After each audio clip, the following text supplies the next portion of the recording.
next to my dad, my high school coach, John Astorkia, was the greatest influence on me becoming a coach. I knew by age 16 that that's what I want to do. And everybody would tell me, you're not going to make any money. All right, we are here with legendary coach Steve Galley, the father of Riverton basketball, I think is appropriate to say. And I wanted to start out with a controversial question. And I'll say the question first is, what is the toughest team and player you've had to prepare for as a coach? And I say it's tough. I think the answer is really easy. It's the 2007 Jordan Beat Diggers, their second leading scorer. So we'll get that one out of the way. But out of them, what's the second toughest team? Well, speaking of that player, I didn't sleep the night before.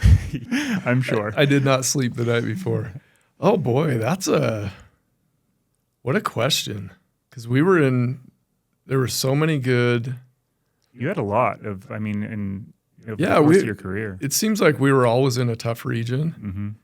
And a lot of Bingham teams were so good. A lot of, we were going up against Roberts, where then the Lone Peak teams. Yeah.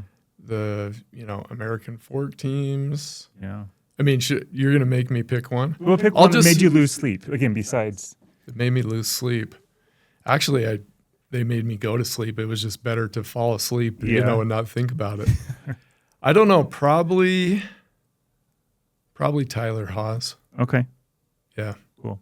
There was a question from Instagram too from Owen Taylor around who's the best player you've coached, I think that's probably a tougher question than the one I asked. Can I just go ahead and dodge that one? Yeah, you can dodge that one. An easy answer because the fact that he was Utah Player of the Year, and he led us to 2 state championship appearances, and he played in college, and then he went and played in Germany, would probably be Morgan Grimm. Yeah, it hurts that he's my same age and we had to run into that person. Yeah.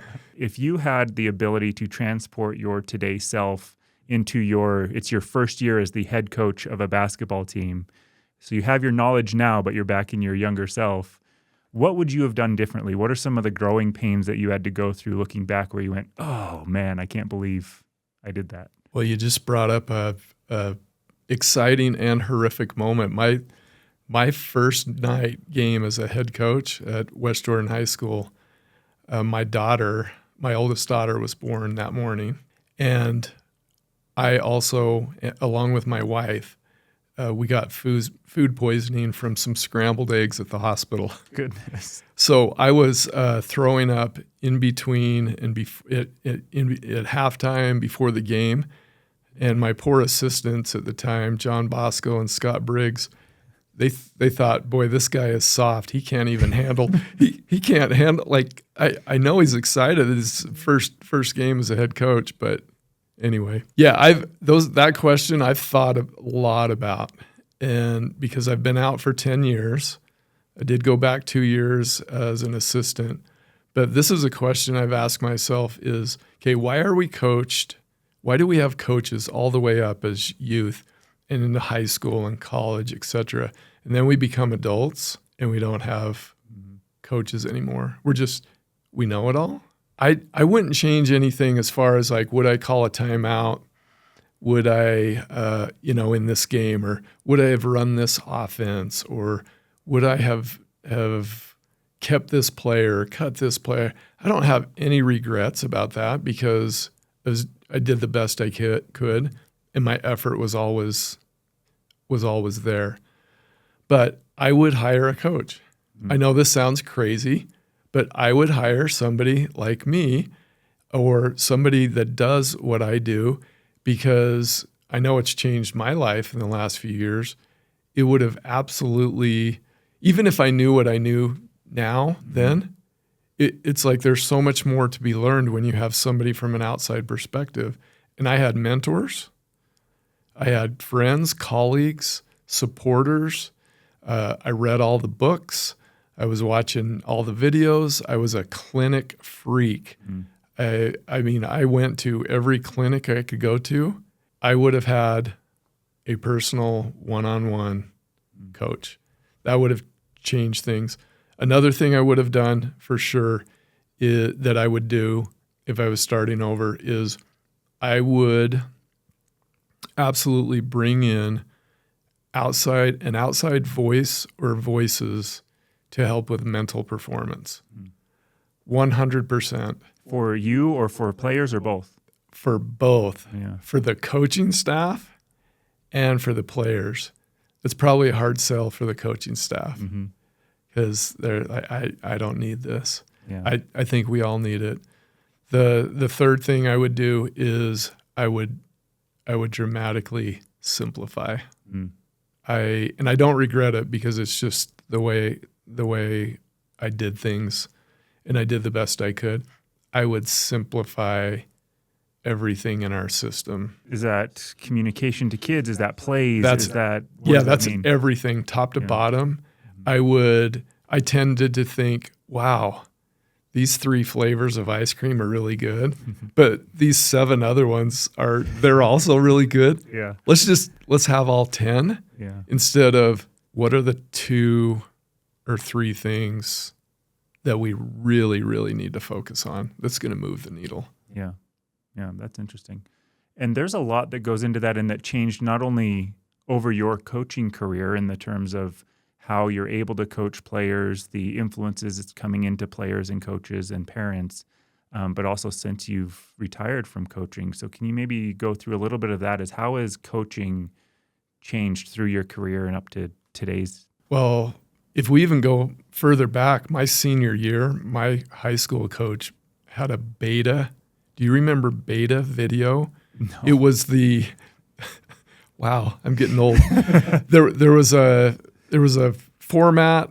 They were smaller tapes actually than VHS, and there were these 2 competing companies and ideas at the time, Beta and VHS. VHS ended up winning out, but my high school coach had a Beta video camera, and we were watching some of our games that year on this really crude video, no HD, but it was helpful to us. It was kind of cool.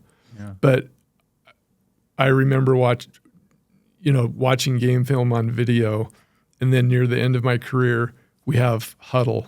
Yeah. And I don't even know what we have now. If Huddle's still around, Yeah, if there's Huddle's still going. We have Huddle. We have all of these extra tools.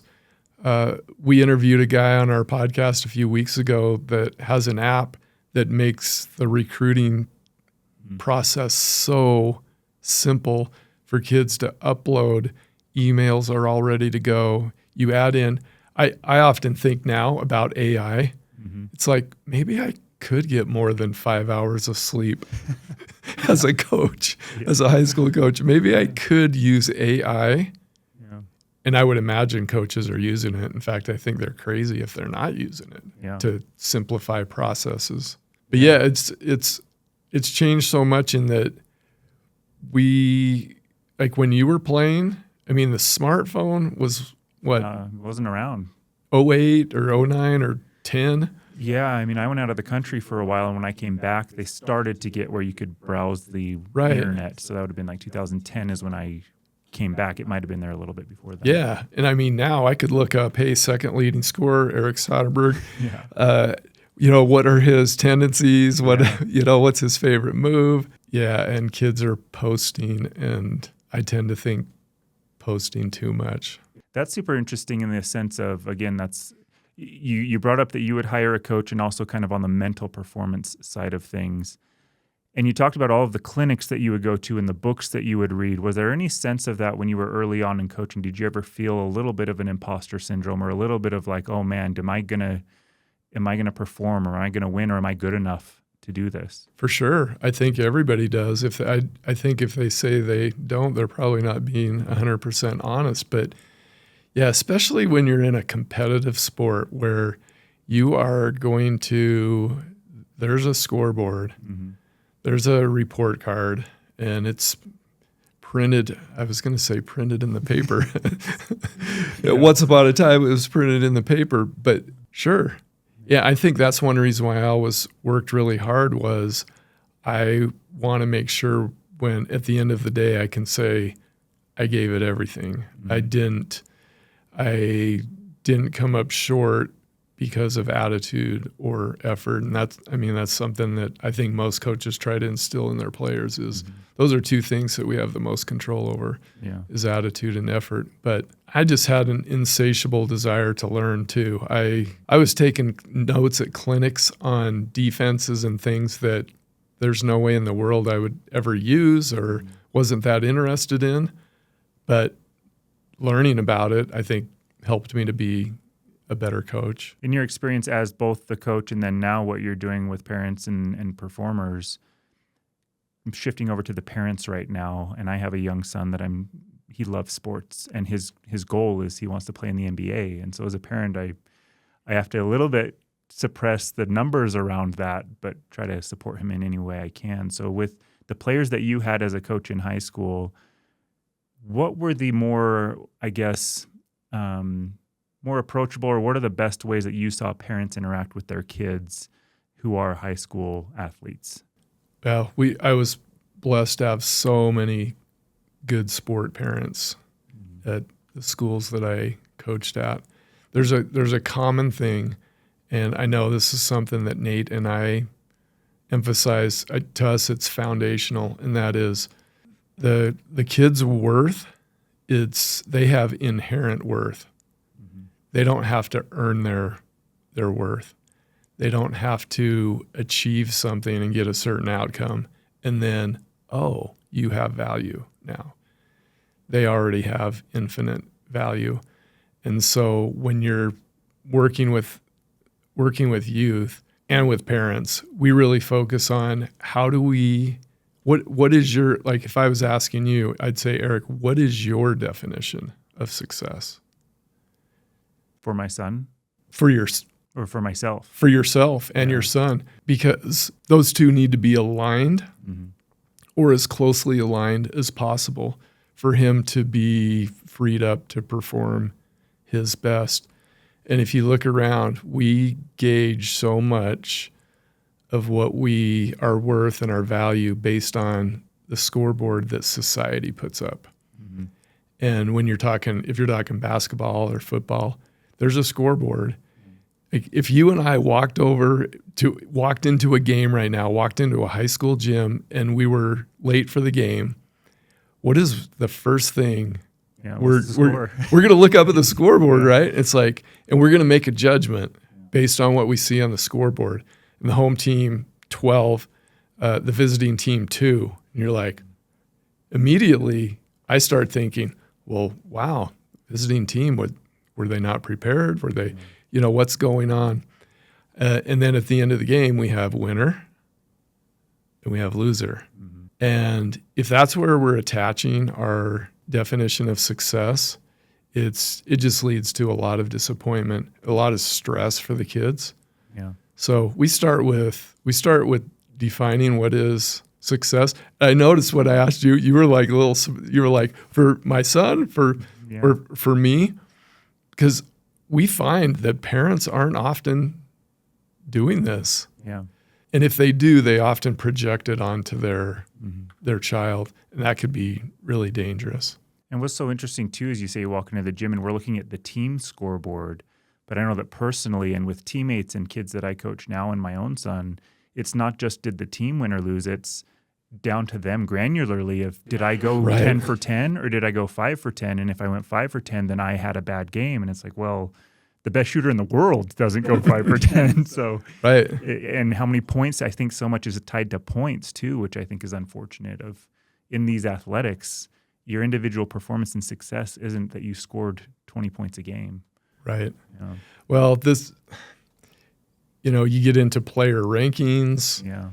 Elite invitation camps, showcases, travel ball.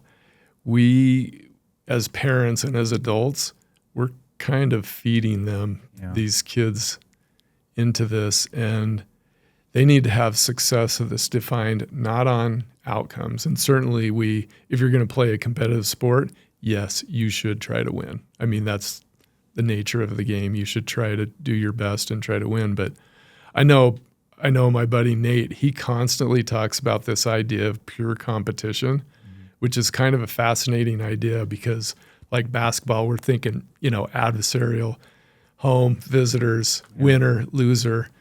And he talks about pure competition being where both sides play their the best they can in trying to win, but in doing so, they actually elevate and celebrate one another rather than just always vitriol and hatred and I've got to destroy you.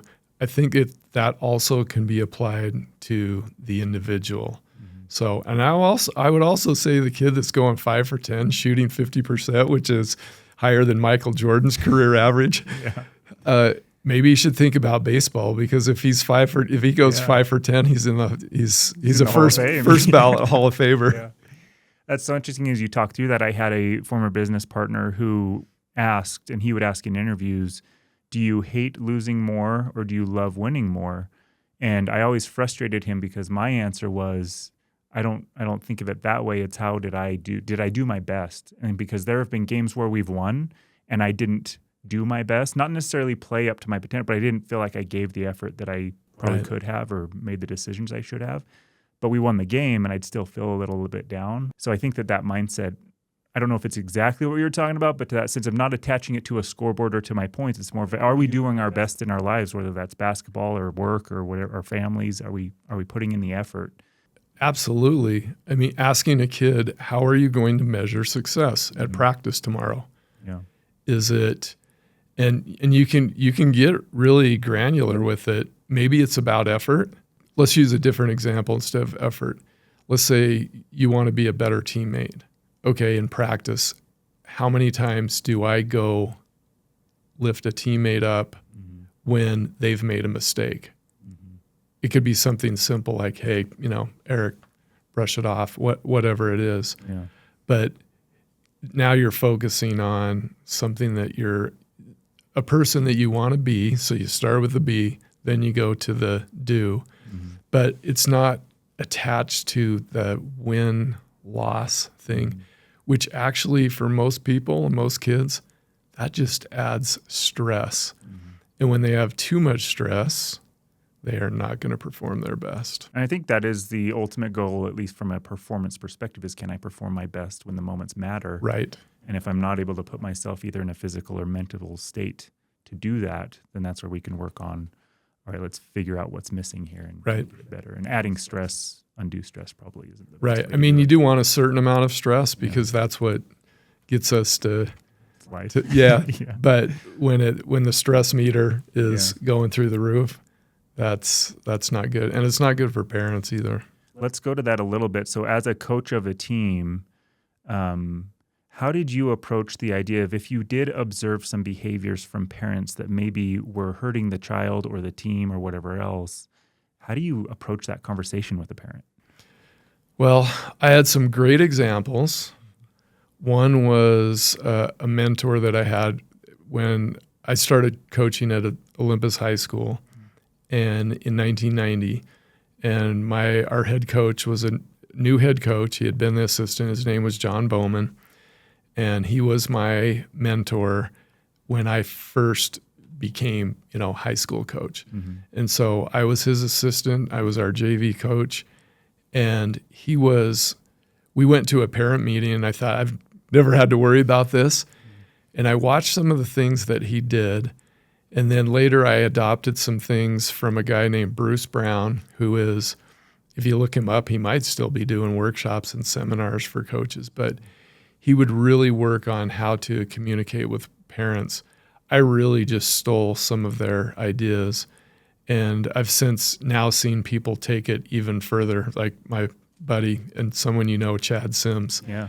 In fact, we brought him on our podcast to talk about it because it's so fantastic. But there's a couple of key things that I was doing back then, and I now would strengthen even more, and that is if you have unspoken expectations and assumptions, everybody's going to be disappointed at some point. there's going to be disappointment from the parent side or the coach side. Even if those, and you could go to the next level and write them down. Like I could hand you a sheet and say, okay, Erik, your son's, playing on the team. Here are our expectations. I believe in agreements. Mm-hmm. So, and you're in the financial world, so you would understand, agreements. Yeah. If we go from expectation to agreement, then we both are promising something from either side. Mm-hmm. And it doesn't mean we have to agree on everything. For example, I always said these three things that we're not going to, you can come talk to me about the welfare and well-being of your son and his, standing on the team, everything, because we're doing this for him. Mm-hmm. But we're not going to talk about playing time. We're not going to talk about other players. Mm-hmm. And we're not going to talk about team strategy. That was really effective to me. In 20 years as a head coach, I only had 3 parents attempt to have that meeting. Wow. To talk about those 3 things. And the meeting was really short. Mm-hmm. Yeah. Because I reminded him, I said, remember we had this agreement that we're not going to do those things. And Chad's taken it to another level by actually having a player-parent, face-to-face meeting. I did it as a group. I really think that whatever the coach's philosophy it is, there should be an agreement in place. From a parent standpoint, I absolutely believe that parents should ask coaches. If it's not coming to them, I think the parent should go to the coach and say, what is your policy? What is your philosophy on coach-parent communication, parent-coach communication, player-coach communication? Mm-hmm. And I think if that is, I like to use the phrase preemptive strike. I believe in preemptive strikes. I think they prevent long wars. So let's make a preemptive strike and let's have an agreement in place at the beginning. And I think it just makes the experience so much better for everybody. Yeah, and another step further, I was at a game at Olympus with Coach Barnes, and he had some parents yelling down at the referees. So there's another communication channel too. And it was during a timeout, and he stopped and he looked up at the parents and he said, we don't do that. That's not what we do. And so to have that, all of these lines of communication, I think is so important. I'm sure that you probably experienced this a little bit, but in the sense of you and your staff and your team are having these practices and these strategy conversations, and then the kid goes home. And during that car ride home or at the dinner table, the parent is saying, you've got to shoot more, you've got to do this, you've got to do that.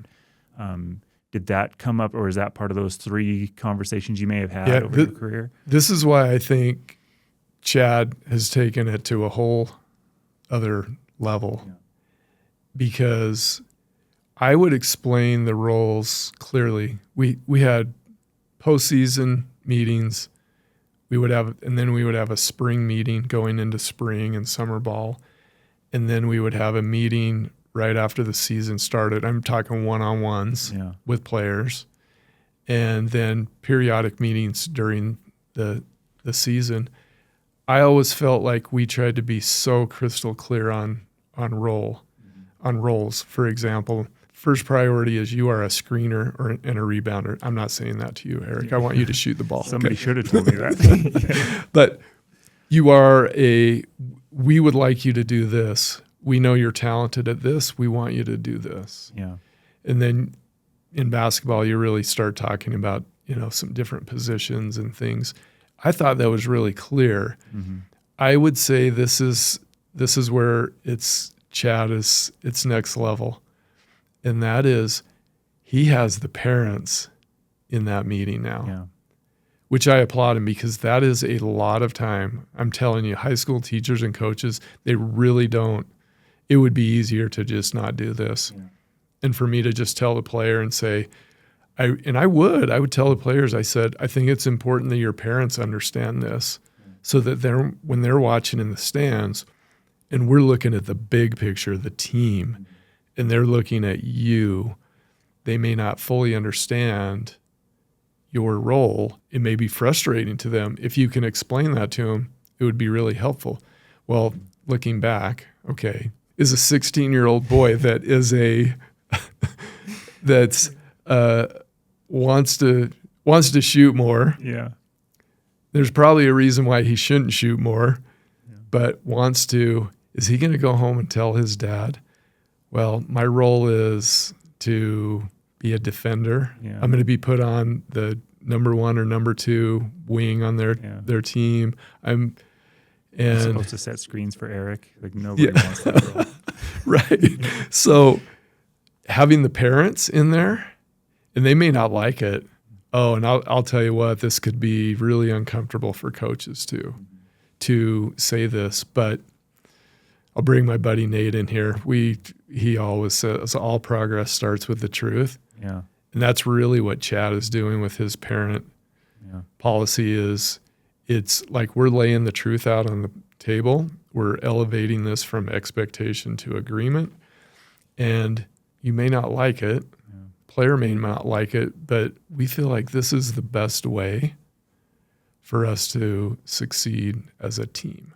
Did you ever have players push back on those conversations you would have with them? If you're like, hey, I think your role is this in your career, did they ever push back on that, or did they? Not really openly. Mm-hmm. And I think, one thing I really loved is, and I'm going to bring in a kid named Nick Booth because he played. I can't remember the years. I'm terrible with the years, but I remember every single year from his freshman year through his senior year in the spring, we would talk about something that was lacking in his game. Mm-hmm. And it wasn't in a negative way. It wasn't like, oh, you stink at this or whatever. It's like, okay, these are your strengths. These are things you do really well. This is something that is missing from your game. And I saw players pout about that and then just be like, oh, well, okay. He would, every single thing, every single year, he added whatever it was every single time. And I think what would be helpful for kids is if the parents were hearing that too. Mm. Then the parents can become part of the support team. But I never really I don't think I had pushback. I'm sure I had some that disagreed with my assessment of their talent. Yeah. You mentioned Chad, and he had said on your podcast and on this one was he doesn't want to have Davis versus Davis. Davis versus Davis. And so much of that is just so true in the sense of I played at Jordan, right? We're all in the Jordan team, but we had so much Jordan versus Jordan our year of, okay, are we doing this for Erik or for Chase or for Brigham or for Jordan? And a lot of times the answer was for us and not the team. And I think that got in our way a little bit. So what in your experience has separated the good teams that you've coached versus the ones that maybe didn't live up to what they could have been? Boy, this is a debate and a question that, and talent's tough too, right? Because not all of your teams had a Morgan Grimm. Right. Or a Darger or whatever else might have come through, but I'm gonna give you a terrible answer. Okay, it's probably going to disappoint you, but I would say first up, if you and I could figure out the answer to this, mm-hmm. we could just quit podcasting, and we could package and we could just sell this idea to every team out there. I think it's a mix, and I don't know the measurements on the recipe. It's a mix between talent, chemistry, and coaching. Mm-hmm. Like it's, and you could probably throw in strategy too, because there's something to be said for, hey, we're a short team, but we're quick and we can shoot. If you aren't using that quickness to your advantage and you aren't trying to, run offenses that create a lot of shots, then maybe that's bad coaching, wrong strategy. But there's teams that are just supremely talented, mm-hmm.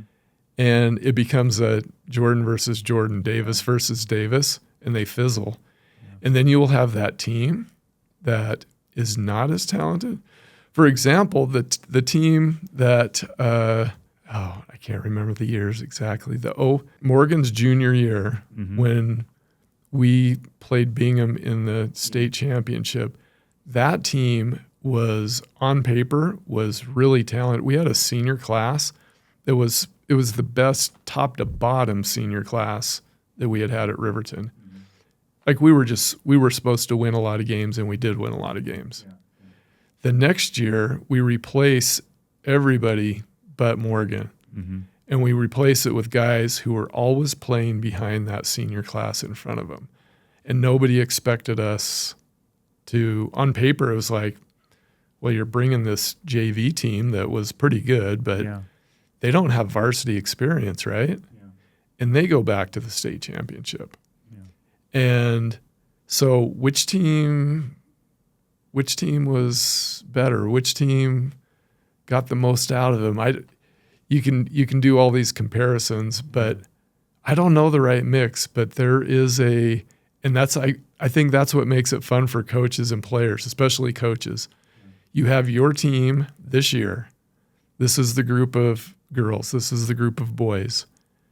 How can we make them the best that they can be?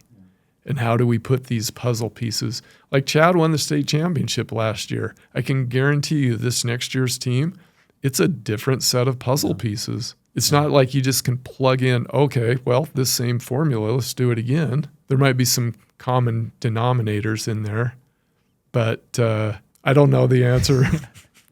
How did you structure practice time? I feel like practice time is a place to help with some of this. You talk about the chemistry, the strategy, the coaching. How did you structure your practices to make the most efficient use of that time? Because it's not a lot of time in relation to all the stuff that you want to cover. Right. I was just a copycat and a thief. Yeah. If it was against the law in coaching, I would have been in jail. I would have been convicted because I just stole. One thing I took from my high school coach was he had the scoreboard running all the time, had the clock running. And so our manager measured everything in practice on the scoreboard. So we were and his philosophy was, I want my players to be so accustomed to thinking time and score. So I want them watching it in practice. Yeah. So he would put, 10-minute segment, we would put 10 minutes. I learned from other coaches that instead of having one giant segment, basketball is this is from John Bowman, my first, the guy I coached with first. Basketball is a job where you go from one job to the next, and often in split seconds. Yeah.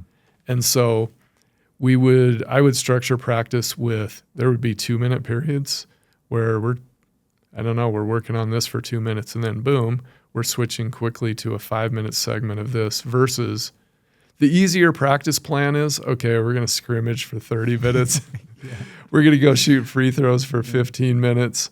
Then we're going to work on defense for 20. Let's don't work on defense. Yeah. It's not as fun. Let's do this for 20 minutes, and then we'll go do this. In fact, I know my assistant coaches and managers were often annoyed because my practice plan would sometimes go on to 2 pages, and I used a program, but it would be like you'd have to print this on the backside too because there were so many different segments. But I think it mimics the game of basketball. Yeah. Versus you don't go play a game and there's just this 30-minute kind of drag along section. It's like boom, boom, boom. Yeah. No, that's great. I want to take this a little bit to the parents again, but from the player's perspective now. So what advice would you give to younger players who, and there's more than this, but you think of there's kind of the over kind of helicopter parent.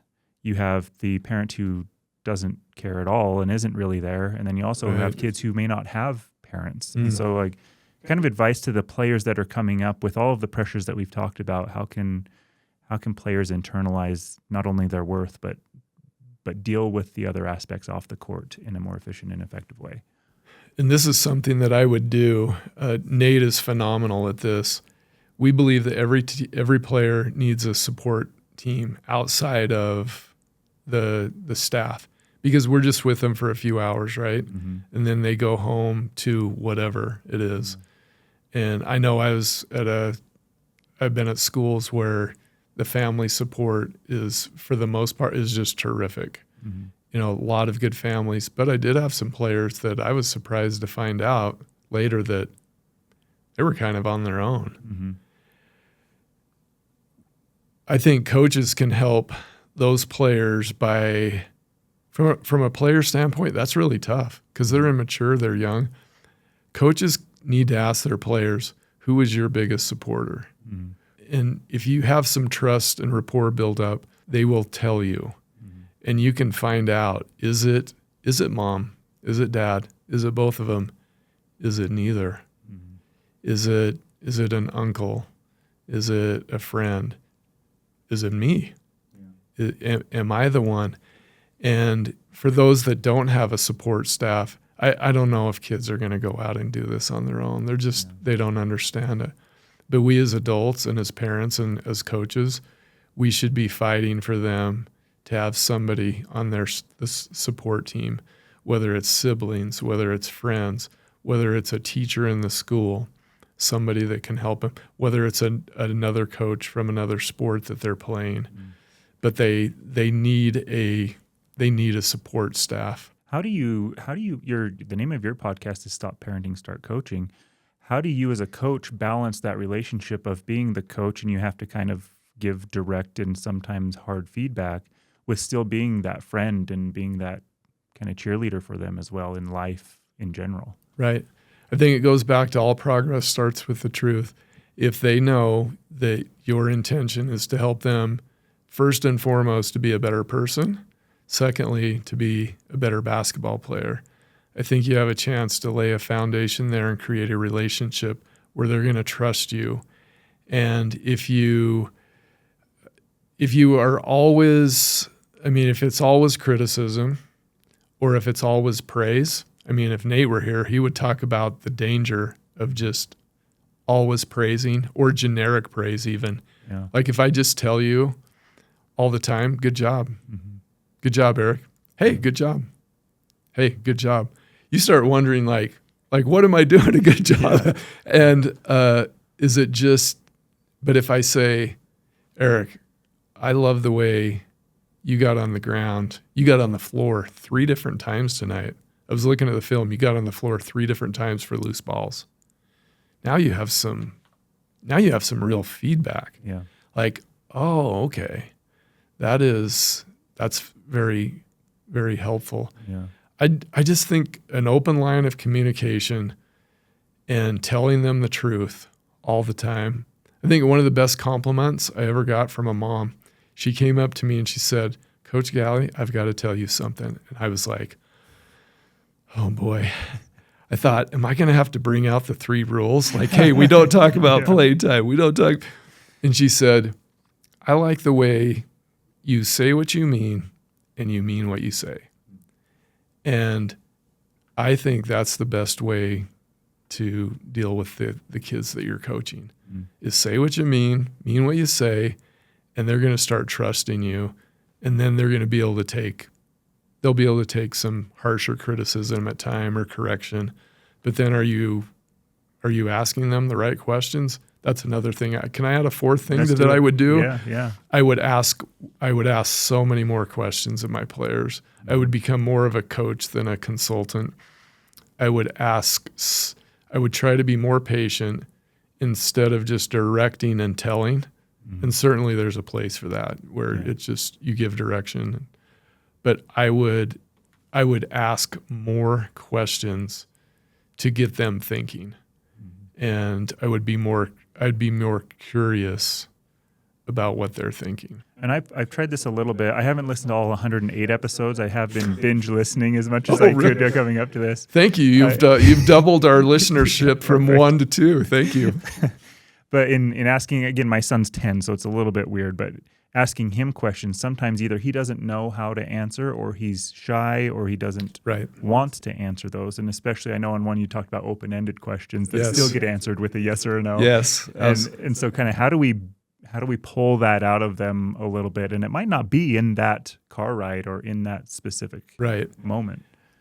I'm just going to use the axe and the big oak tree analogy, metaphor. Keep swinging the axe, keep chopping away, because eventually as he matures and be patient with him. Like if he's not going to answer, don't force it. If he's giving you the yes or no and you're like, you want to say, hey, should we talk about what an open-ended question is?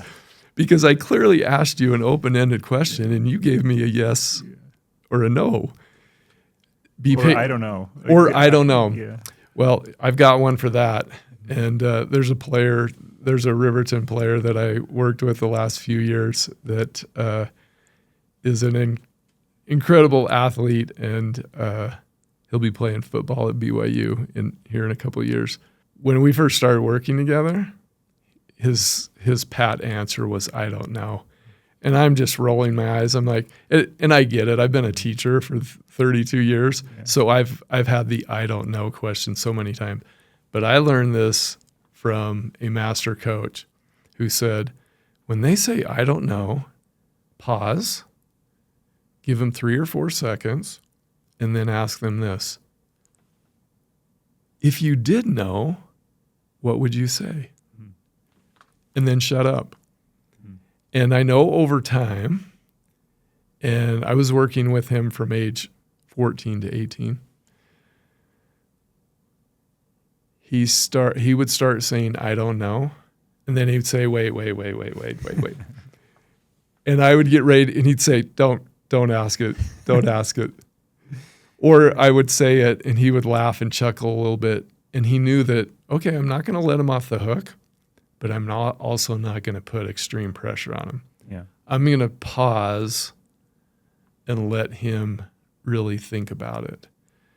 I think too often, the car ride home, if we're going youth sports where they're not driving yet and you're the dad, you're the mom, we have so much wisdom. I get it. We do. We've been around. We've played. We know. We have all this good advice and we want to dispense it. I don't think there's any kid that says, hey, I want to go play in this soccer game and then I want to get a 20-minute feedback report from dad on the way home. Yeah, I don't think they're asking for that. Yeah. So a lot of patience. Keep asking the open-ended questions. And I would say if you think you're getting stuck, come up with some different questions. I actually used one of the things from one of your episodes today. My son was at a basketball camp today before we met up today, and he played great in a way that I hadn't seen him play before in terms of aggression, both offensively and defensively, and making great shots at all 3 levels and doing all stuff. And so we got in the car, and he was all excited. It was a good day. And so I was like, hey, tell me what was going through your mind today. Like, what made today special for you? And you had an episode where you talked about that too. Instead of going in like, hey, you did this. I asked him, what was your mindset today? Because that was awesome. That was fun to watch. And he, I don't know, was his first answer. But then he got thinking about it, and he started talking about how the team that he was on, he felt like he was the only one that could score on that team. And so he brought on that role, and he knew for them to succeed, he had to be more aggressive. And that was the first time he'd really conceptualized it that way, which was fun. It was fun as a dad to be able to listen to that. That's, and you would probably miss that if you were just immediately into giving your report. Right. That's a total Nate Crandall, by the way. Okay. That's one of his favorite questions, and I've used it many times, is what were you most proud of today in talking about a performance? Whereas if they lost or if they won, we tend to go to the W or the L. Yeah. And what were you most proud of today of your effort? And also giving them space. Like if they don't want to talk, don't force it, and ask them, hey, and just let them know, hey, if you want to talk about anything later, I'm all ears. Yeah. It's so interesting too, as we talk through this. I think a lot of what we're sharing and what you've shared is, as we hear it, we're like, oh yeah, that makes total sense. And then actually being able to implement it is where it gets a little bit more difficult, especially when emotions are involved and stresses and everything else. But it's the old simple and easy thing, right? Yeah. Not all things that are simple are easy to do. Mm-hmm. But I know when we work with parents and we go through this and we define success, we will often get comments, yeah, this is so good. And they almost feel, it's one of those things where you just say, duh, this is so foundational, but we often don't do it. And I'm including myself in this too. Yeah, it's still something that I work on. Well, even the conversation with my son today, I got in the car and the first thing I wanted to say was this specific play was awesome, but instead I just backed away a little bit to the conversation from your podcast. I was like, I'm going to open it up to him first. So rather than me giving, to your point, my summary of what happened, so I conceptually knew it, but it still took effort for me to stop it, pull back a little bit. This is great. You know what's going to happen, Erik, if you keep this up. Instead of this over my right shoulder, this podcasting award that's up there, this YouTube award, you're going to replace that with Father of the Year award. No. Well, they did give me a mug, so I think that there we go. I actually earned that. Take me through, how did you get into coaching and why basketball and what prompted that? Well, to sum it up fairly quickly, my dad grew up in the Depression, in poverty, alcoholic father. His father ended up dying at age 39 of pneumonia. And I never really knew about all of this until I was much older. But they really, and my grandmother, incredible. She ended up living to be 101. She told everybody she was going to live to 100, and wow. she did. But I tell you that because my dad really, he grew up in poverty. And so he chose to be an attorney because he wanted to, his thinking was, okay, I'll be an attorney. It will be I don't know, is it a respected profession? I don't know if it is, but it's a real profession. I'll be able to create an income where my family won't be in poverty. And he did that. We were not wealthy, but I got the new Julius Erving shoes.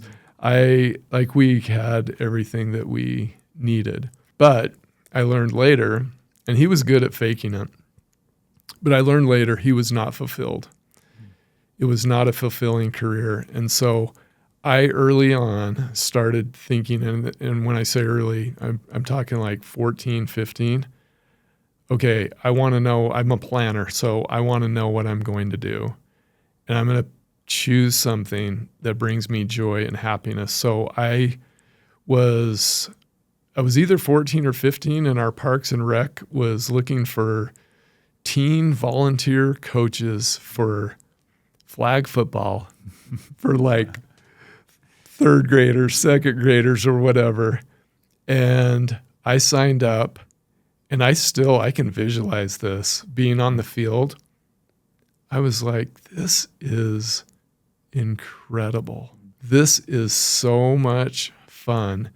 And then my dad put me in everything. I did swimming, dance, archery, and then all the ball sports. And I ended up gravitating towards football, basketball, and track. But I was in everything. And my high school coach, I became acquainted with him when I was in 8th grade. It wasn't quite like it is now with a zillion camps and everything. But he showed interest in me in 8th grade and 9th grade.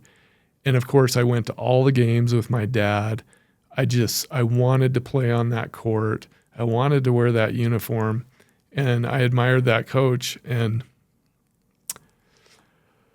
I'm going to get a little emotional here. But next to my dad, my high school coach, John Astorkia, was the greatest influence on me becoming a coach.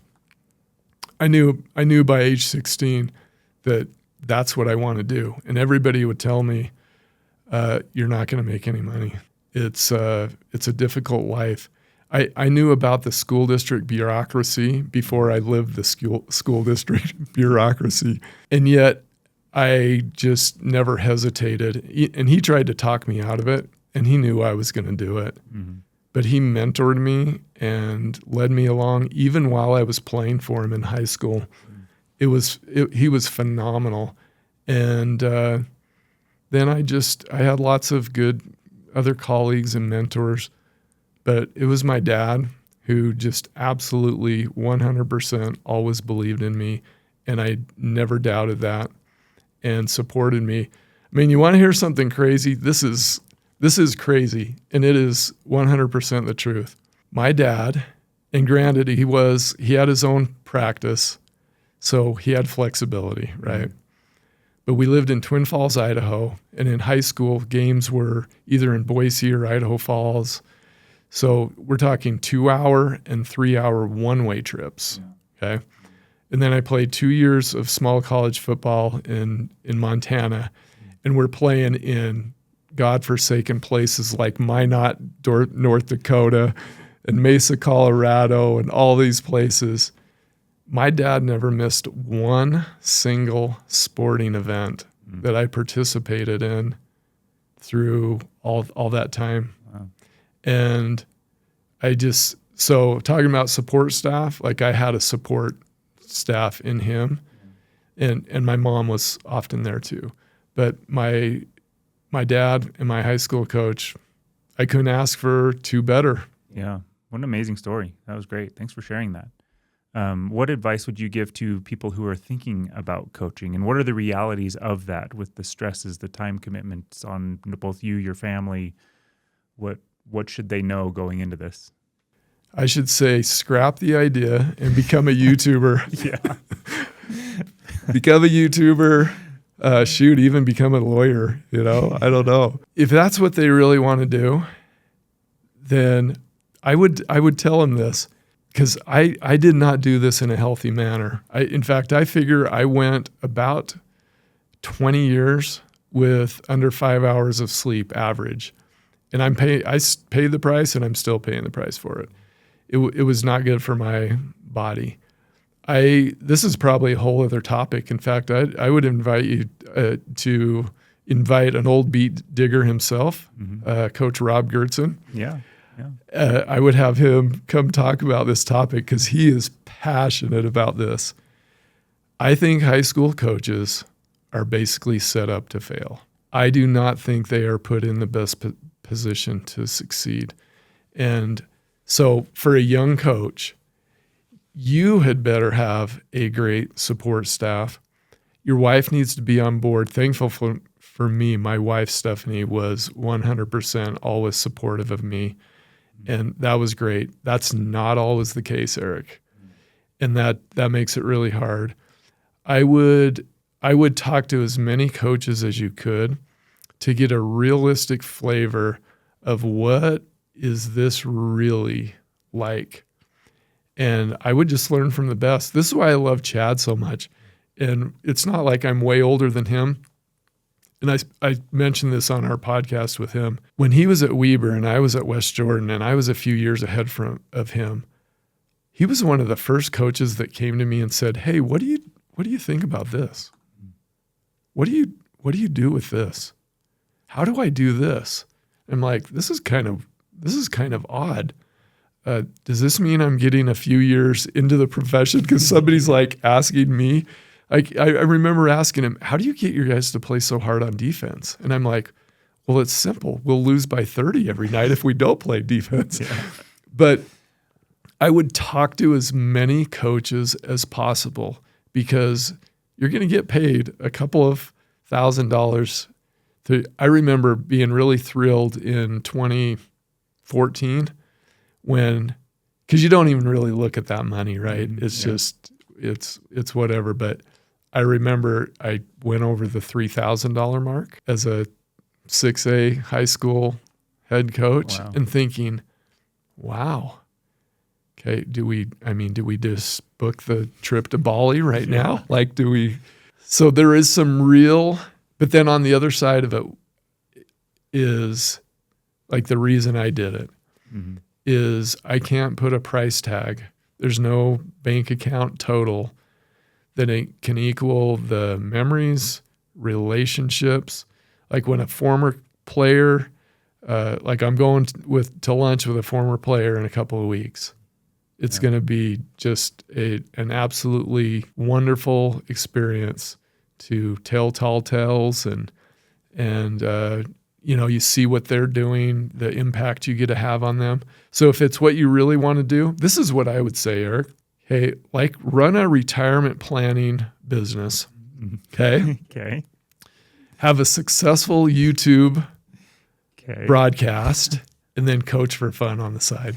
It's as easy as that. That's how you do it. Don't be a teacher. And going back to why I think we're set up to fail is and I know we kind of live in a two income society. Mm-hmm. It's almost what you have to do, right? Yeah. But you have, a coach that's expected to work a full-time job. And then they'll tell you, well, you're a teacher first, coach second. But then if you're not doing very well, or you've got a swarm of parents come in because you didn't set up agreements in the first place, then all of a sudden it's like, well, wait, I thought this was more important. Well, it is, but this is important. And then you'll have people tell you, hey, what you're doing with those boys, what you're doing with those girls, it's so amazing and it's so important and whatever. But then we do certain things like restrict what you can do at your camps. And we're only going to pay you this, or we're going to pay you this, but your third assistant, your fourth assistant, sorry, we just, we don't have any money for them. Yeah. And that's, in our world, that becomes a harsh reality that takes away from the profession. Well, we talked with Brian Alfrey at Copper Hills on one of our interviews, and we were talking about how you find assistants, and he's like, well, first you have to find somebody who can be here at 1:30 in the afternoon on random days. And then second, you hope that they have the character to be a coach and are able to help these boys. And then you have other obligations that they're going to have, and they're going to make maybe $2,000 or whatever it is, but that doesn't cover the summer or travel or everything else going on. And so it's like, who has that capability to even put in this time and the effort? Because if it was an hourly wage, it's like a penny an hour based on all the hours that you put in for that stuff. I never did it. My high school coach, that was one of the reasons. In fact, this is a different era, but I remember sitting in his hot tub after I graduated, and he was asking me, he's like, so you really still want to do this? And I said, yes, I do. And he said, at some point, just log your hours. And I always said I was going to do it, but let's face it, I was too busy trying to figure out ways to beat Jordan High. So I never did it, but he would always say the same thing. He goes, you will find that it is well under $1 an hour that you're going to make. But that's also not why we do it. But I do think the profession would be better. I do think it would take a lot of stress off of coaches. In fact, I think like a high school coach, and this is controversial because some people just don't buy into this, but having been through the ringer, I would say that a high school coach, like a football coach, basketball coach, even some of the shorter season sports, why should I have a full schedule?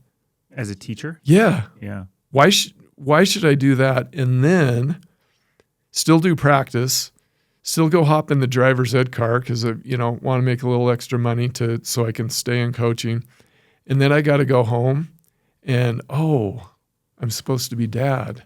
There's this Tyler Haas kid, and there's this, and then there's my own problems, my own kid, my own team, and it's just I think they're set up to fail. What, for those who are in it and are in this kind of tumultuous time of life with, again, the balance of family and school and coaching, how do you handle losing seasons? How do you handle when things just aren't going well, or you feel like you've lost the locker room, or things are going down that route? What advice would you give to your younger self, or maybe another younger coach that might be going through that? Yeah. Well, one thing for sure, I'm going to go back to, and this makes it sound like I'm selling coaching, but guess what? I'm selling coaching. Yeah. You need an outside, whether it's an actual coach or a trusted advisor or mentor, you need some outside eyes on this, because I can guarantee you that you're going to be somewhat emotionally blinded in the situation. And having that other person come in and help you evaluate and assess is going to really help. And I would go back to the same thing that we are teaching parents now and coaching parents on. What is your definition of success? And if it is always going to be tied to an outcome, for example, have you ever been in a locker room where the goal is let's win a region championship, let's win a state championship? Mm-hmm. Yeah. Why not? Like we're going to play this game, right? We're going to be in this league. Yeah.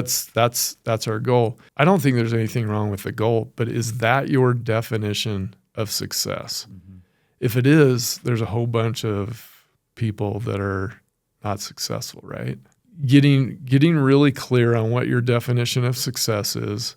How are you going to measure this during the season, end of season, and getting your staff to be on board with that?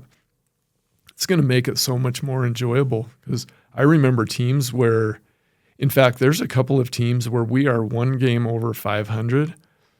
I'm actually more proud of that team than our teams that went to the state championship, because those two teams that were one game over 500, on paper, they were probably losing teams. Mm-hmm. Yet we were one game over 500, but that wasn't our measurement of success. Yeah. Our measurement of success were based on other metrics. That's awesome, man. I'm so glad that you're here, because you have your own podcast out there that is so helpful for parents of kids and athletes, and not just athletes, but if they're involved in any sort of activity that's going on here. And so take me kind of through your podcast. What started that? Well, it's a true partnership with my friend and fellow coach, Nate Crandall.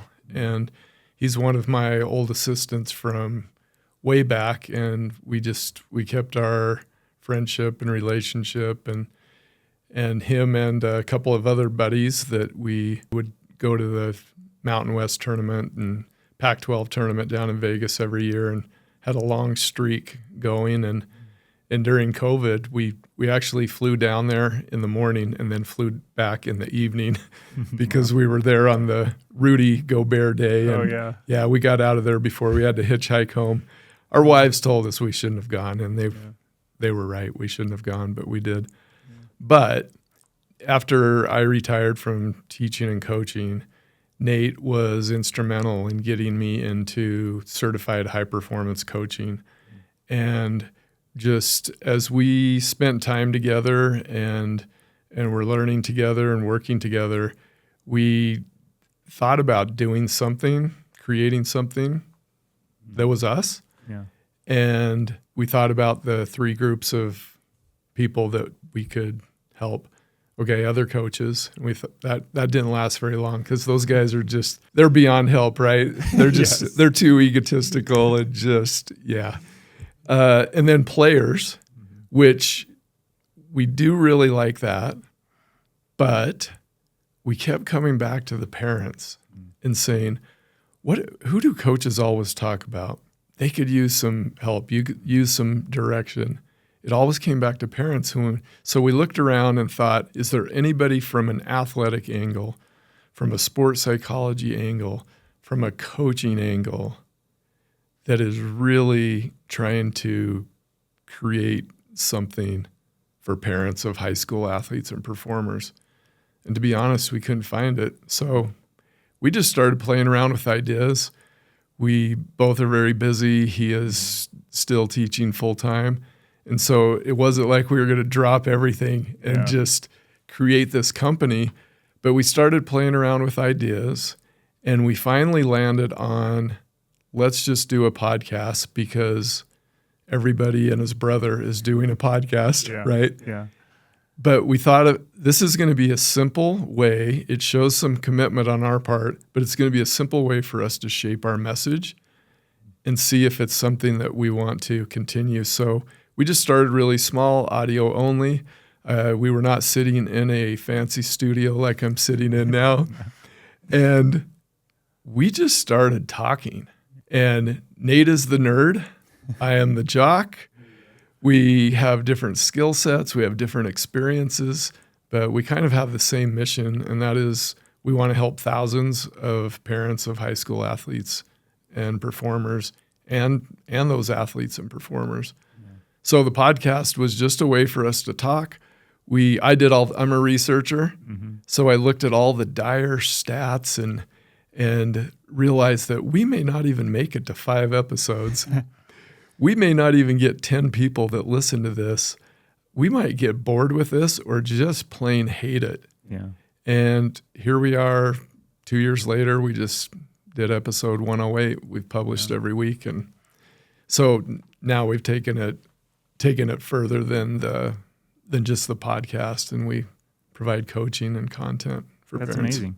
And that commitment, my job outside of this is on YouTube and Right. creating content. So I get the, I guess that commitment, and there's the burnout factor that can come into play there. And is anybody listening or is anybody watching? And so that's really neat. Yeah. I mean, I guess we're two of those egotistical coaches, so we like listening to ourselves, right? Yeah. You're such a wealth of knowledge. I feel like we could talk for hours. I think we've been going for over an hour now, so that's fantastic. But this is so cool. Do you mind sharing? They can go to your podcast for some of this, but what do you like outside of coaching and sports and basketball? And I know that there's a Rush concert involved in the past with a certain official. Yeah. I do love music. I do love concerts. In fact, my wife and I we are concert goers, and the last few years we have really gotten into popular Christian music. And so there's a group called For King and Country. We're pretty much groupies. Perfect. We actually get on planes to go see them. You know, we like them. So I really love music. I obviously like to watch sports, although I don't watch as much as I used to. I really love football. Yeah. Really love to watch football. I've got a dog, love chocolate. For a period of time, I lost my complete mind and got into triathlon and did a lot of running, marathons, triathlons, did a couple of Ironmans. Wow. And now I'm settling down. In fact, tomorrow I'm doing my one triathlon for the year. Okay. I just do a really short sprint triathlon. And my goal is to, I want to see if when I get to 70, can I still do my one per year? And when I get to 80, can I still do my one per year? So a lot of family stuff. We have a grandson. How many kids do you have? I have 4 kids, Awesome. 2 sons, 2 daughters. One of our sons is getting married in Hawaii in a couple months, so we'll be going to Hawaii, and I'm going backpacking in the Uintas with my oldest son in a few weeks. So just try to stay active, busy, involved in good causes. Yeah, that's awesome. Well, you're a good man, despite the fact that you are solely responsible for ending my high school career early. So thank you for taking this time. And then again, if people want to follow your podcast, and specifically, again, parents and players, then it's the Stop Parenting, Start Coaching. And Stop Parenting and Start Coaching podcast. That's the actual name of our YouTube channel. It's also on Apple. Mm-hmm. It's on Spotify. And if people want to know more about what Nate and I are doing, we pretty much we have kind of a dormant Instagram account. Don't go there. I sometimes post clips on Facebook. Don't go there. But we really, people could find us on LinkedIn. If you look up Steve Galley on LinkedIn, you'll see what we're up to. And I'll even give my phone number because, all the spammers have it. So good people might as well have it. Yeah. But it's 801-718-6402. I love to just talk to fun, interesting people who are interested in helping kids to perform better and enjoy life. No, I appreciate it. Thank you so much for being on this. Thank you, Erik.